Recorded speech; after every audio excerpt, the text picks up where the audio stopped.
Olá!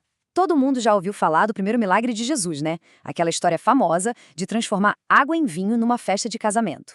Mas e se essa história for muito, mas muito mais do que parece? E se na verdade ela for uma resposta direta àquilo que aconteceu lá no Jardim do Éden, bem no comecinho de tudo? Pode parecer uma conexão meio maluca, não é mesmo? A gente pensa, poxa, Jesus só estava salvando a festa, evitando que os noivos passassem vergonha. Mas e se o que aconteceu ali em Caná for, na verdade, algo muito mais profundo? E se for mesmo uma resposta, um contraponto direto ao que se perdeu lá no Jardim do Éden? A ideia central que a gente vai explorar aqui é exatamente essa. O milagre em Caná não foi só um ato de gentileza, foi na verdade um ato de restauração cósmica. Pensa só, Jesus não estava apenas fazendo vinho. De uma certa forma, ele estava refazendo o mundo. Então, vamos mergulhar nisso para entender melhor. Ok, para a gente entender a solução, primeiro a gente precisa lembrar qual era o problema, certo? E para isso, temos que voltar lá para o Jardim do Éden, para uma escolha que, bem, mudou todo o curso da história da humanidade. E aqui está o ponto central. O contraste é a chave de tudo. Pensa bem, lá no Éden, Adão e Eva foram lá e pegaram o fruto. Foi uma atitude por conta própria, um ato de desobediência, de autossuficiência. Agora corta para Canaã.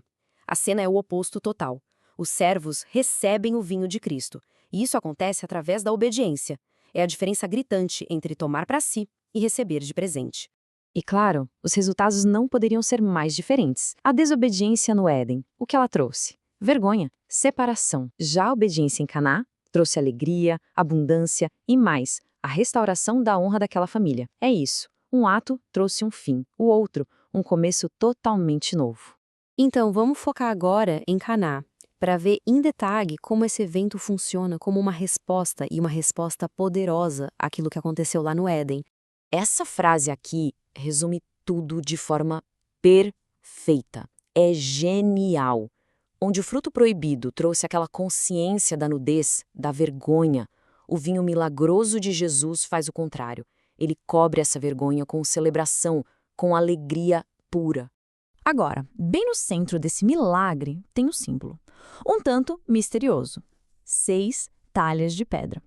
E o Evangelho de João faz questão de ser específico, sabe? Ele diz 6. Isso não é por acaso de jeito nenhum. Essas talhas são a chave, o código para a gente decifrar o significado mais profundo de toda essa história. 6. Mas por que 6? Por que não 7, que é o número da perfeição, ou, sei lá, qualquer outro número? É aqui que João nos dá uma pista teológica importantíssima. Olha só, o número 6 na Bíblia muitas vezes está ligado à humanidade, sabe? Ao trabalho humano. É só pensar nos 6 dias da criação. A obra só fica completa no 7º dia, o dia do descanso de Deus.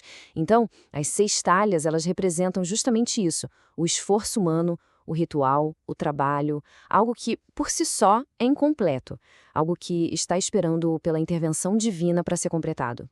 Beleza, agora vamos analisar a transformação em si, porque cada elemento aqui tem um peso simbólico incrível. Vamos conectar os pontos? Primeiro, a água nas talhas de pedra. Isso simboliza a antiga aliança, sabe? As regras, os rituais, coisas que eram boas sim, mas que no fundo não conseguiam trazer alegria para o coração. Aí, Jesus manda enchê-las até a borda. Isso é demais. Mostra que a nova criação que ele está trazendo é total, completa, não tem meio milagre. E finalmente, quando o vinho é aprovado, é como se o 7º dia tivesse chegado. É o tempo da celebração, do descanso, que a antiga aliança só podia apontar de longe. E aqui, a gente pode trazer isso para a nossa vida. Às vezes, a nossa vida pode parecer um pouco com aquelas talhas de água, né? Cheia de rotina, de esforço, de coisas que acabam ficando pesadas, sem cor. E o que esse milagre nos mostra é que Jesus não joga fora a nossa vida, não. Ele pega essa água do nosso cotidiano e a transforma no vinho de um propósito divino, cheio de alegria. E essa é a grande conclusão de tudo. Caná é um anúncio. O Criador voltou para sua criação. E ao contrário daquela nostalgia que a gente sente às vezes, a história não está dizendo que o Éden foi o auge e pronto. Não. O melhor vinho, a maior alegria, a celebração de verdade não ficou lá no passado. Ela está sendo servida agora, por Cristo. E assim a gente termina essa análise. Fica a reflexão, né? Num mundo que muitas vezes parece que ficou sem alegria, sem vinho, e se esse milagre estiver dizendo que o melhor ainda está por vir? E se o momento de maior propósito não for uma memória guardada no passado, mas sim uma promessa que ainda vai se cumprir?